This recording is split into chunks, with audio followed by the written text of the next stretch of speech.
صلاح قبول ہو۔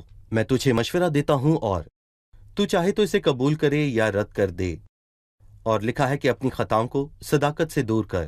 خدا لوگوں سے صداقت کا طالب ہے اور اپنی بد کرداری کو مسکینوں پر رحم کرنے سے دور کر۔ وہ بتانا چاہتا تھا کہ مغرور ہونا چھوڑ دے اور اس نے صاف طور پر نہ کہا جیسے میں کہہ رہا ہوں، بہرحال اپنی بد کرداری کو مسکینوں پر رحم کرنے سے دور کر۔ اس نے یہاں پر کیوں کہا کہ یہ ممکن ہے؟ کیونکہ انسان کے ہر معاملے میں امکانات موجود ہیں۔ جب بات خدا کی نجات کی ہو تو امکانات کا سوال ہی پیدا نہیں ہوتا۔ یسوع پر ایمان لائیں تو آپ کی نجات 100% یقینی ہے۔ لیکن جب میں آپ کو فریق رکھتا ہوں تو شرط یہ ہے کہ آپ اپنی بد کرداری کو مسکینوں پر رحم کرنے سے دور کریں۔